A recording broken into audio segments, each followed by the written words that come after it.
ও আল্লাহ, আপনি আমার নামাজ কায়েমকারী বানিয়ে দেন, আমার ছেলেটার নামাজ কায়েমকারী বানিয়ে দেন, আমার দোয়াটা আপনি কবুল করে নেন। পড়েন আমিন। হে নামাজি আমার ঘরে নামাজ পড়ো আজ, দিলে মে তোমার চরণ তলে হৃদয় যায় নামাজ। হে নামাজি আমার ঘরে নামাজ পড়ো আজ, দিলে মে তোমার চরণ তলে হৃদয় যায় নামাজ। পড়েন আল্লাহু আকবার।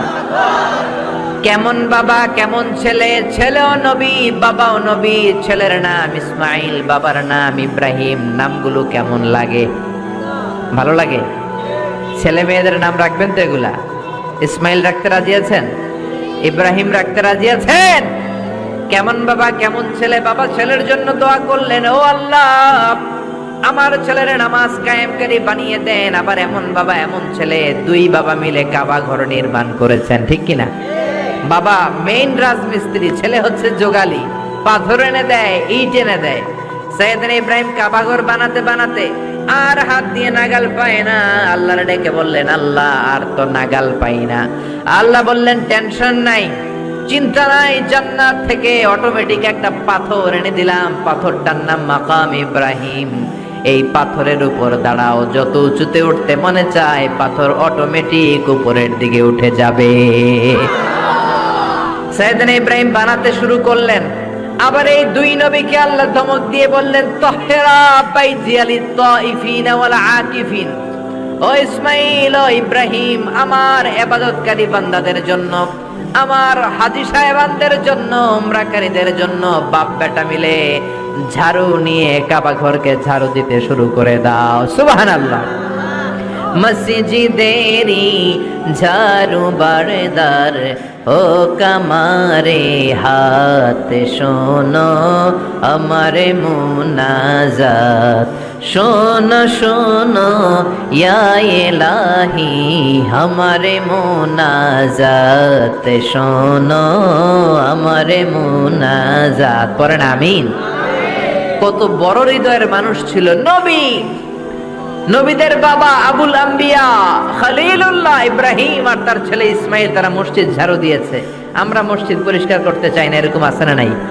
একদল আছে মসজিদে ঢুইকাই বালু দেখলে মুয়াজ্জিন সাহেব রে খোঁজে, আছে না নাই? মুয়াজ্জিন সাহেব কোথায়, ইমাম কই, বালু কেন, টিকটিকির পায়খানা কেন, আপনি আছিলেন কই মিয়া?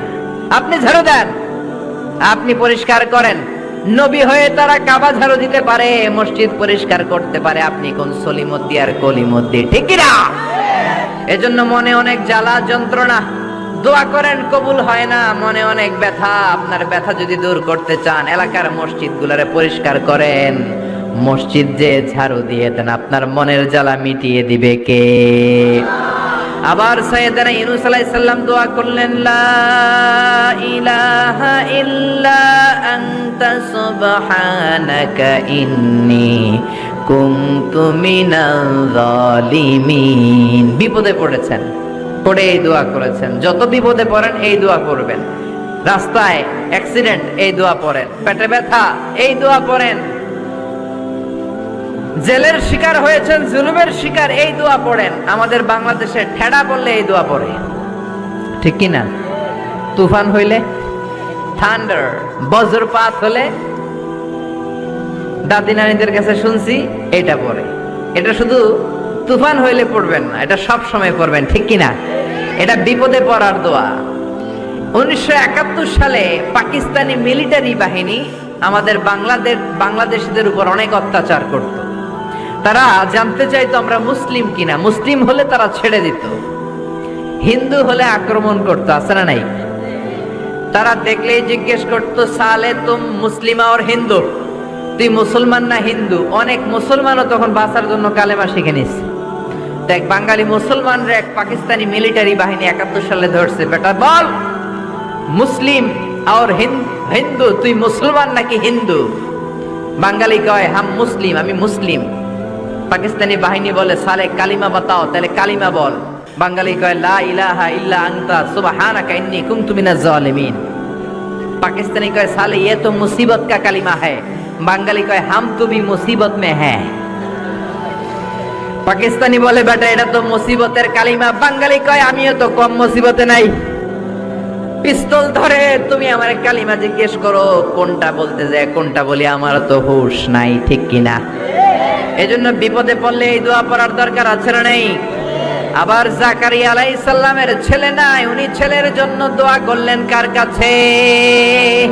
রব্বি লা তাযারনি ফারদান ওয়া আনতা খায়রুল ওয়ারিসিন। ও আল্লাহ, আপনি আমারে আটকুরা বানাবেন না, নিঃসন্তান বানাবেন না, সন্তান দিয়ে আমার কলিজাটা ঠান্ডা করে দেন।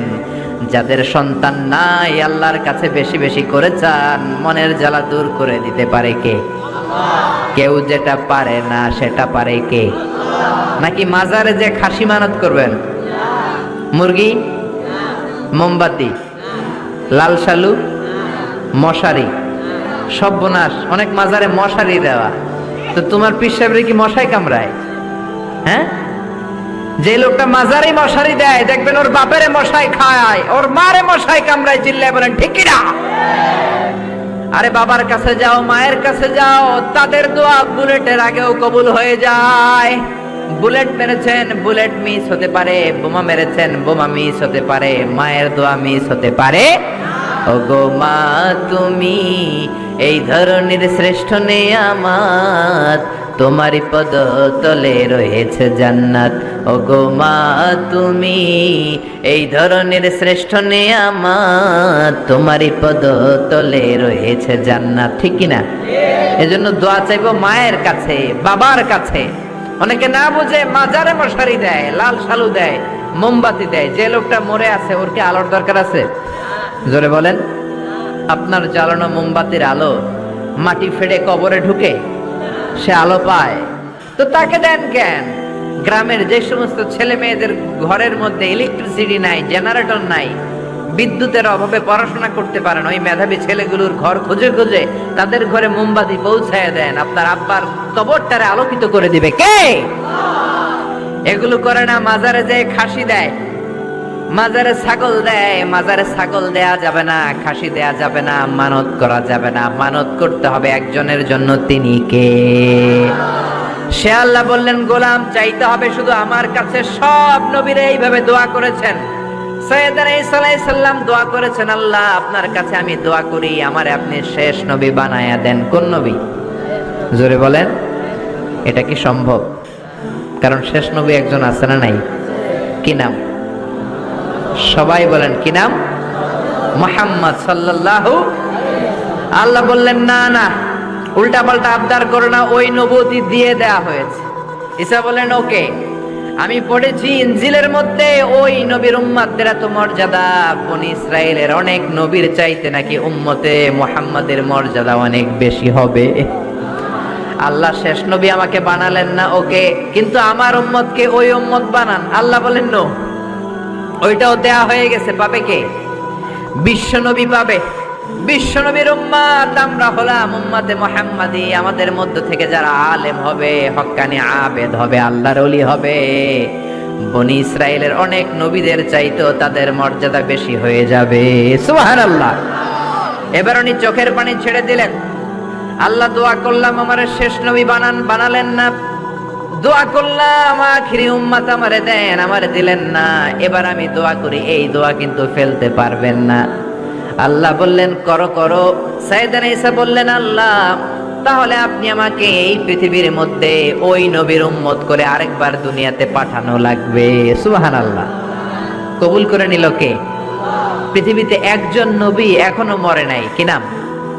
ঈসা আলাইহিস সালাম। উনি আসবেন ইমাম মাহদির 7 বছর যখন হবে, তার গভর্নিং 7 বছর চলে যাওয়ার পরে আসবেন। ঈসা আলাইহিস সালাম যখন আসবেন, এসে দাজ্জালকে, অ্যান্টি খ্রাইস্টকে নিজ হাতে হত্যা করবেন। চিল্লায় বলেন ঠিক কিনা? এটা ছিল ঈসা নবীর দোয়া। এবার বিশ্ব নবী কোন দোয়া করেছেন জানার দরকার আছে না নাই? বিশ্ব নবী বলেন লিকুল্লি নাবিয়িন দাওয়াতুন মুস্তাজাবা। প্রত্যেক নবীর জন্য একটা করে দাওয়া মুস্তাজাবা আছে। আলেম যারা আছেন তারা বুঝবেন। দাওয়া মুস্তাজাবা মানে এমন দোয়া যেটা কবুল হয়ে যায়। দোয়া করলেই, কথা বলেন, দোয়া করলেই কবুল। এরকম দোয়া রব্বুল আলামিন সব নবীকে একটা একটা করে দিয়েছেন। ওই দোয়াটা করলেই সেকেন্ডের মধ্যেই কবুল করে দেয় কে? সব নবী ওই দোয়া দুনিয়াতেই করে ফেলেছে। বিশ্বনবী বললেন লিকুল্লি নবিয়্যিন দাওয়া মুস্তাজাবা, সব নবীর জন্য একটা স্পেশাল দোয়া আছে, দাও বিহা, যেই দোয়াটা নবীরা দুনিয়াতেই করে ফেলেছে। ওয়া ইন্নী আখতাবিউ দাওয়াতি শাফাআতান লি উম্মতি ইয়াউমাল কিয়ামাহ। আল্লাহু আকবার। আর আমি আমার দাওয়া মুস্তাজাবা স্পেশাল দোয়াটা এখনো করি নাই, আমার দোয়াটা এখনো আমি জমিয়ে রেখেছি। কিয়ামতের কঠিন ময়দানে আমার উম্মত যখন বিপদে পড়ে যাবে, আমার উম্মতের জান্নাতে যাওয়ার ব্যাপারে ঝামেলা লেগে যাবে, আল্লাহর অনুমতি ক্রমে শাফাত করে করে আমি আমার উম্মতদেরকে জান্নাতে ঢুকিয়ে দেব। তখন আমি ওই দোয়াটা করব। বিশ্বনবী সিজদায় পড়ে থাকবেন কিয়ামতের ময়দানে, সব নবীরাও বলবে ইয়া নাফসি ইয়া নাফসি। কেউ যখন আল্লাহর কাছে যেতে পারবে না, সবাই মিলে বিশ্বনবীর কাছে যাওয়ার পরে বিশ্বনবী তখনও মাথা তুলবেন না। বিশ্বনবী কপাল ঠুকে কেঁদে কেঁদে বলবেন রব্বি হাবলি উম্মতি, ও আল্লাহ আমার উম্মতকে আপনি মাফ করে দেন। সুবহানাল্লাহ। আল্লাহ বলবেন নবী ইরফা রাসাক, মাথা উঠান, সাল তুতা, আজকে যা চাইবেন তাই দিব, ইশফা তুশাফা, যারাই শাফাত করবেন আমার অনুমতি ক্রমে কবুল করে নিব। সুবহানাল্লাহ। বিশ্বনবী চাইলে ওই দোয়াটা দুনিয়াতেই করতে পারতেন অন্য নবীদের মতো, ঠিক কিনা? অন্য নবীরা যেমনি নিজেদের প্রয়োজনে ওই দোয়াটা দুনিয়াতেই করেছে, আমার নবীকে ওই রকম করেছে নাকি? তার মানে আমার নবীর আমাদের জন্য মায়া বেশি না কম? আমার জন্য রেখে দিয়েছেন ওই দোয়াটা, আপনার জন্য রেখে দিয়েছেন দোয়াটা, আমাদের জন্য দোয়াটা রেখে দিয়েছেন। আমরা যখন কিয়ামতের ময়দানে বিপদে পড়ে যাব, বিশ্বনবী দোয়া করে করে আমাদেরকে জান্নাতে ঢুকিয়ে দিবেন, ঠিক কিনা? বিশ্বনবী দুনিয়াতে কম আঘাত সহ্য করেন নাই। যে লোকটার বাইরের চামড়া থেকে রগ দেখা যেত, রগের ভেতর দিয়ে যে রক্তগুলো দৌড়াদৌড়ি করে সেটাও দেখা যেত। সুবহানাল্লাহ। পৃথিবী এত সুন্দর মানুষ দেখে নাই। ওই লোকটাকে পাথর মেরে মেরে তায়েফের ময়দানে রক্তাক্ত করা হয়েছে 3 বার। আমি দেখে এসেছি এবার জায়গাটা। একবার আহত হলেন, আবার উঠলেন, আবার পাহাড়ের কাছে গেলেন, আবার মারা হলো, আবার পাহাড়ের ওই পাশে গেলেন, আবার মারা হলো। 3 বার পাথর মারা হলো। বিশ্বনবী নিজের কোনো প্রয়োজনে, নিজের স্বার্থের জন্য যান নাই, তায়েফবাসীদের জান্নাত নিশ্চিত করার জন্য, তাদের ভালোর জন্য, তাদেরকে দাওয়াত দেওয়ার জন্য গিয়েছেন। তারপরও মাইর আছে না নাই? তখনও বিশ্বনবী দোয়া করেন নাই। ওই দিন যদি দোয়া করতেন আল্লাহ তায়েফবাসীদেরকে আপনি শেষ করে দেন, সেকেন্ডের মধ্যে পুরো তায়েফকে পাউডার করে দিতে পারত কে? উহুদের ময়দানে তীর এসে বিশ্বনবীর দাঁতের মধ্যে বিঁধে গেল, ঝরঝর করে রক্ত ঝরলো। এই কঠিন দিনেও বিশ্বনবী ওই দোয়াটা করেন নাই, ঠিক কিনা? বদরের ময়দানে 313 জন সাহাবী নিয়ে বিশ্বনবী চোখের পানি ছাড়ছেন। আবু বকর বলেন ইয়া রাসূলুল্লাহ, ইয়া হাবিবাল্লাহ, মাথা উঠান। আপনি এমন ভাবে দোয়া করেছেন আমার মন সায় দেয়, আমার মন বলে আজকের দোয়া আল্লাহ ফেরাবে না, ওঠেন। বিশ্বনবী চাইলে ওই জন্য বলতে পারতেন কুরাইশদেরকে আল্লাহ আপনি নাস্তানাবুদ করেন, করে দিত কে? প্রচন্ড ক্ষুধার সময় বিশ্বনবী যখন মক্কায় কেঁদে কেঁদে হয়রান, তখন ওই দোয়াটা করেন নাই, ঠিক কিনা? 3 বছর আত্মীয় স্বজন সহ শিয়াবে আবু তালেবে জেল খেটেছেন। কয় বছর? জোরে বলেন। প্রথম বছর খেয়েছে ছাগলের গোশত, সবাই ছাগল পালতো, নিজেদের ছাগলের গোশতগুলো খেয়েছে। দ্বিতীয় বছর কোনো ছাগল নাই, ছিল ছাগলের রোদ্রে শুকানো চামড়াগুলো, পানিতে ভিজিয়ে ভিজিয়ে চামড়া খেয়েছে। তৃতীয় বছর ছাগলের চামড়াও নাই, কি নাই? দ্বিতীয় বছর ছাগলের চামড়াও নাই, ছিল গাছের বাকল, গাছের পাতা। শিয়াবে আবি তালেবে বিশ্বনবী গাছের পাতা খেয়ে, গাছের চামড়া খেয়ে জীবন ধারণ করেছেন। বিশ্বনবীর এলাকার লোকগুলো, মুমিনগুলো কেঁদে কেঁদে হয়রান। তখনও যদি বিশ্বনবী দোয়া করতেন, কবুল করত কে? মদিনায় দুর্ভিক্ষ, কোনো খাবার নাই, বিশ্বনবীর পেটে কোনো খাবার নাই, কোনো দানা পানা পড়ে নাই। বিশ্বনবীর কলিজার টুকরা নাতি হাসান আর হোসাইনের পেটেও কোনো খাবার নাই। বিশ্বনবীর কলিজার টুকরা ফাতেমার পেটে কোনো খাবার নাই। চাইলে বিশ্বনবী তখন দোয়াটা করতে পারতেন না? বিশ্বনবী মসজিদে নববীতে জোহরের নামাজ পড়ে হাসান হুসাইনকে দেখতে গেলেন, যে দেখে ফাতেমা রান্না করে। আসলে কি রান্না করে? চুলার মধ্যে পাতিল দিয়ে পানি গরম করে আর হাসান হুসাইনকে বুঝ দেয়, ঠিক কিনা? বিশ্বনবীর পায়ের আওয়াজ শুনে ঘুমন্ত হাসান আর হুসাইন জেগে গেল। দৌড়ে এসে নানাজিকে ঝাপটে ধরে ডেকে বলে, নানাজি গতকাল কেন দেখতে আসলেন না? আজকে দুপুর হয়ে গেল, বিকেল হয়ে যাচ্ছে, এখন বুঝি আপনি দেখতে আসার সময় হলো? বিশ্বনবী বললেন, হাসান হুসাইন এই তো এইমাত্র জোহরের নামাজ পড়ে আসলাম, তোমাদের খোঁজ খবর নিতে এসেছি। হাসান আর হুসাইন বলল, কি খোঁজ খবর নিবেন? খোঁজ খবর নেওয়ার আগে একটা বিচার করে দেন। বিচার? আপনি তো আহকামুল হাকিমিন, সব চাইতে বড় বিচারকের সব চাইতে বড় নবী, ইনসাফওয়ালা নবী। আপনার কাছে বিচার দিয়ে কেউ কোনোদিন বিচারে ঠকে নাই, ঠিক কি না? আপনি একটা বিচার করেন। বিশ্বনবী বললেন, কিসের বিচার? হাসান বলে, নানাজি আপনার মেয়ের নামের বিচার, ফাতেমার নামের বিচার। বিশ্বনবী বললেন, ও হাসান, আমার মেয়ে ফাতেমার আবার কি বিচার? কি অপরাধ আমার ফাতেমার? হাসান হুসাইন চোখের পানি ছেড়ে দিয়ে ডেকে বলে, নানাজি আপনার মেয়ে আমাদেরকে খাবার দেয় না কেন? খাবার দেয় না কেন? বিচার দিলাম, গতকাল সারাদিন বলেছে রাত্রিবেলা খাবার দিবে, রাতে খাবার দেয় নাই। আমাদেরকে বলেছে তোমরা ঘুমিয়ে যাও, আমি রান্না করি, সকালে দিব। ঘুমায় গেলাম, সকাল বেলায় খাবার চাইলাম, আপনার মেয়ে ফাতেমা তখন আমাদেরকে খাবার দেয় না। দাদা, আমরা ছোট্ট দুইটা মানুষ ক্ষুধার জ্বালায় বেহুশ হয়ে যাই, আর সহ্য করতে পারি না, আপনার মেয়ে খাবার দেয় না। দুপুর হয়ে গেল, দুইজনে কান্নাকাটি করে আপনার মেয়ে এখন পর্যন্ত আমাদেরকে খাবার দেয় নাই। আমরা দুজন তো আর সহ্য করতে পারি না, কেন আপনার মেয়ে আমাদের সাথে এমন করে? আপনার কাছে বিচার দিলাম, আপনি বিচার করেন। বিশ্বনবী আর কি বিচার করবেন? ধা ধা করে বিশ্বনবী চোখের পানিগুলো ছাড়েন, হুসাইনকে জড়িয়ে ধরলেন, হাসান রে জড়িয়ে ধরলেন, ডেকে বললেন, হাসান রে কাছে আয়।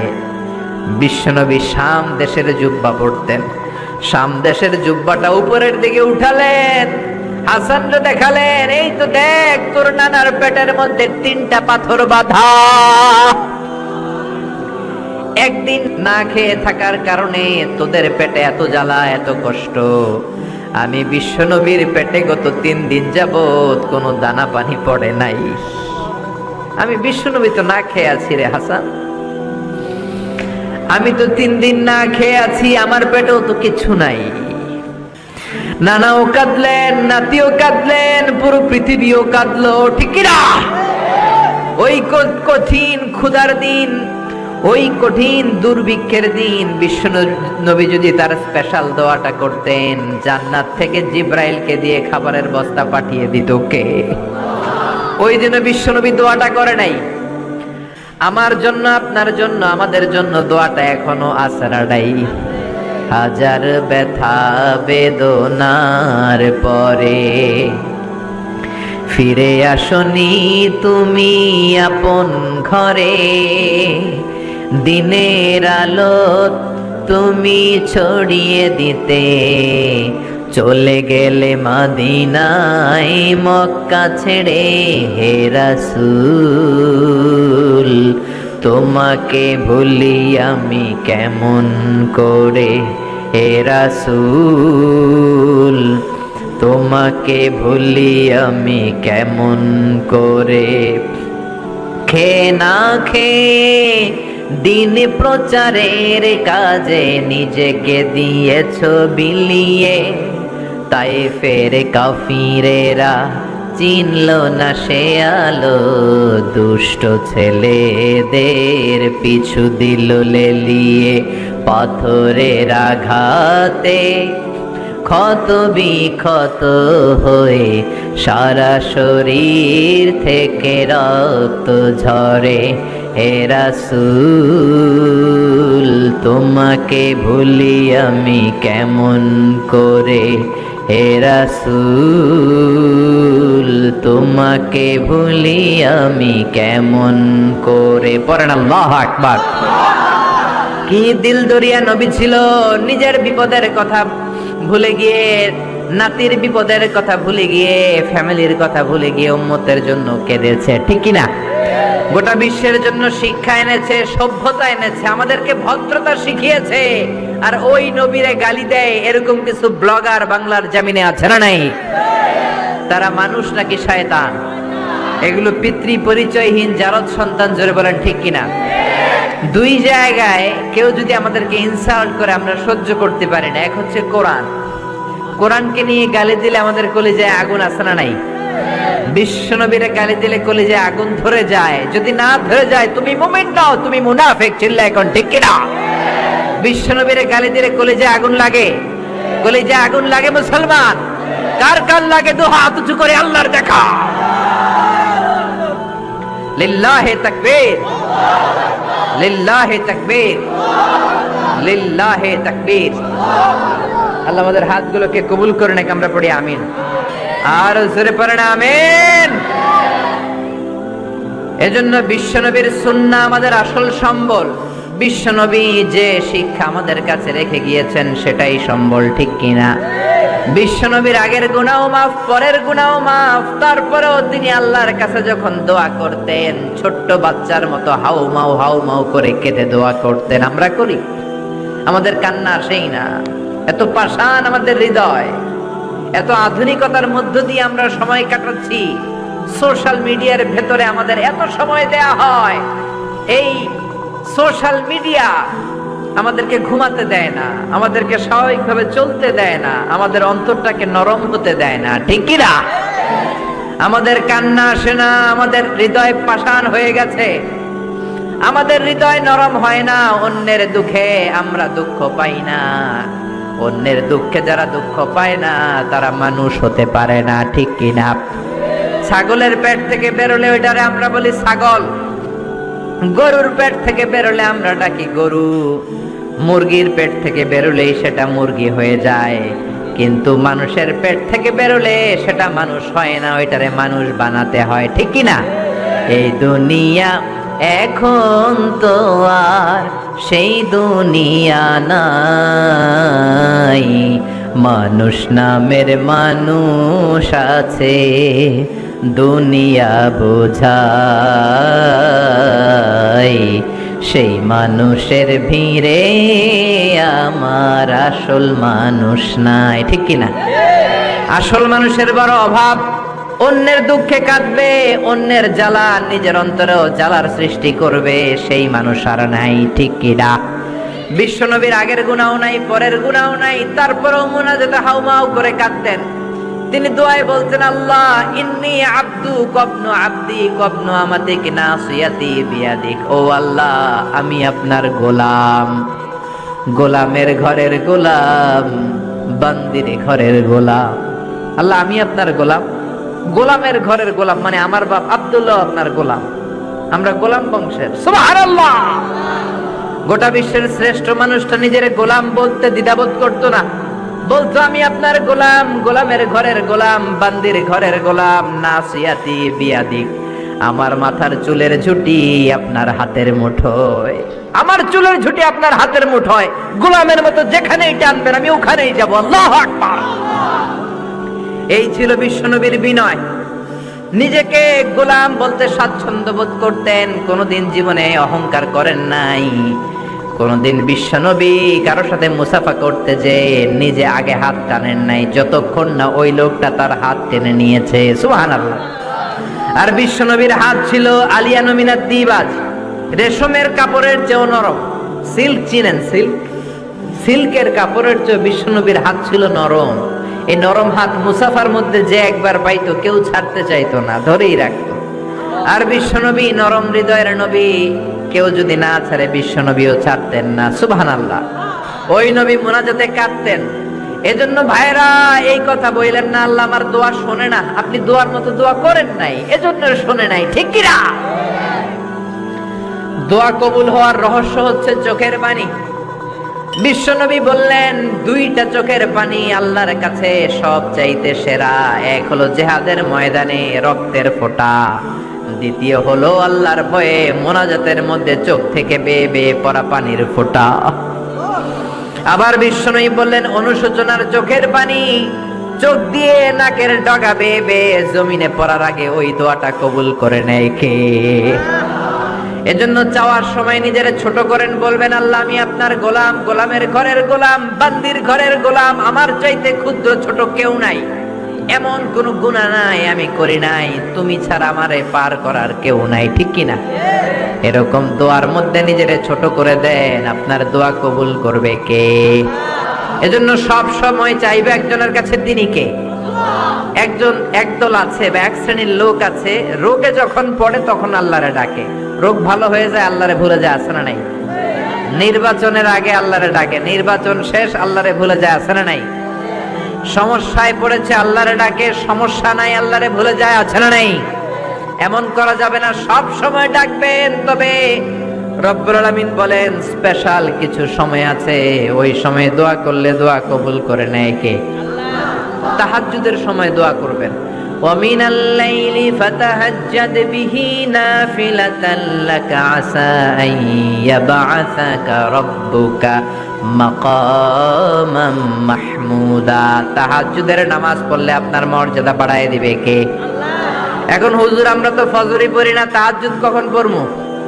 তাহাজ্জুদ তো তাদের যারা ফজর পড়ে, ঠিক কিনা? ফজরই তো পড়ে না, তাহাজ্জুদ কখন? ফজরের সময় মসজিদের বেহাল দশা। ফজরের সময় যত মসজিদে নামাজ পড়লাম খালি মুরব্বী চাচাদেরকে পাওয়া যায়, ইয়াং ছেলেরা নাই। ফজরের নামাজ মুরব্বীদের জন্য নয়, ফজরের নামাজ তোমাদের মতো ইয়াংস্টার যারা আছো তাদের জন্য, ঠিক কিনা? ওয়াদা করো সূর্যপুরের মসজিদ গুলাতে যুবকরা যে ফজরের নামাজে মসজিদ ভরে দিবা, রাজি আছো? রাজি আছো যুবকেরা? এই যৌবন বয়সের ইবাদত আল্লাহর কাছে সবচাইতে প্রিয়, খেয়াল করে বোঝার চেষ্টা করো। যুবক বয়সে যদি গভর্নমেন্ট সার্ভিস করো, বার্ধক্যে উপনীত হলে পেনশন আছে না নাই? অনুরূপ ভাবে যুবক বয়সে যদি ইবাদত করো, বার্ধক্য অবস্থায় ইবাদত করতে না পারলেও পেনশনের হিসাবে তোমার আমল নামায় সওয়াব দিয়ে দিবে কে?